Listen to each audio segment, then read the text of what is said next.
Get ready for English Inter November 1985. Start. Mr. Chairman, I wish to thank you at the outset for giving me this opportunity to take part in the debate on the budget.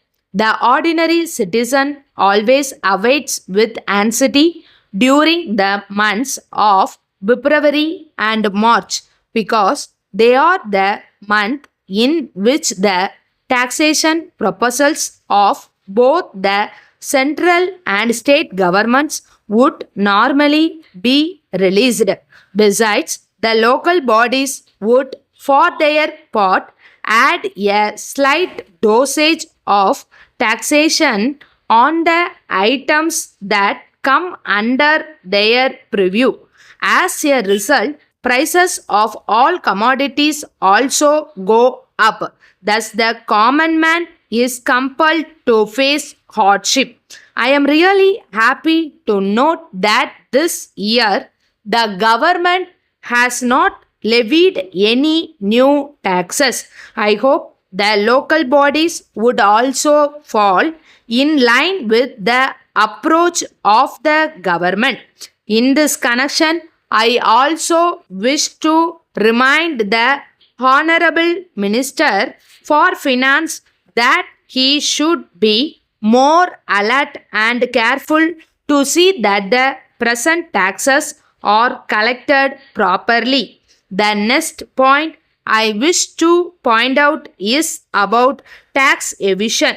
I find that there is lot of evasion of tax by the business community. Taxes collected by the traders from the public are not properly remitted to the government.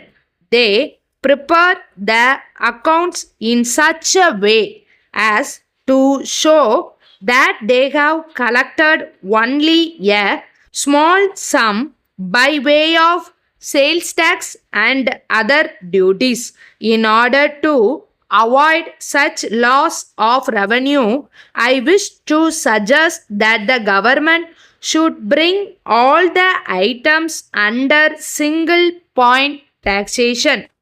If this is done, it will not only help the public but also make the business community pay the tax. I hope that the government will give their due consideration to my suggestion.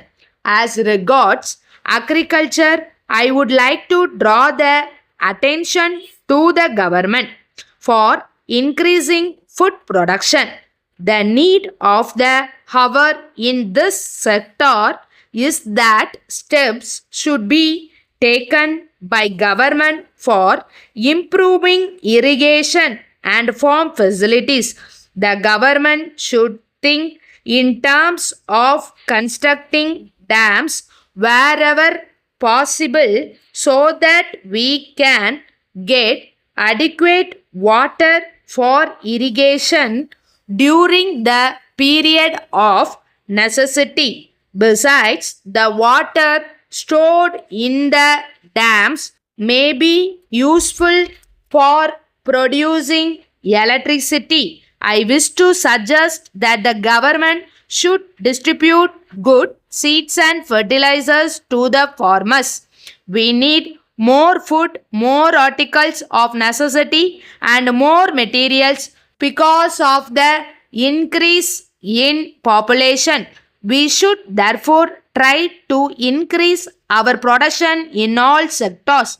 Import should be restricted and all possible steps should be taken to produce with the resources available to us. In this connection, I wish to make a general appeal to all workers and employers not to resort to strikes and lockouts as the case may be for a period of 5 years from now on.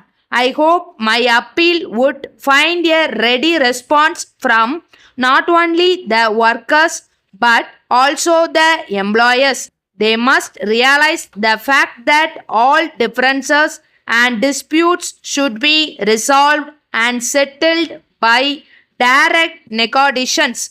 Letter from the Modern Engineering Company, Madras to Messrs. Royal Agencies, Tiruchi, dated 3rd April 1984.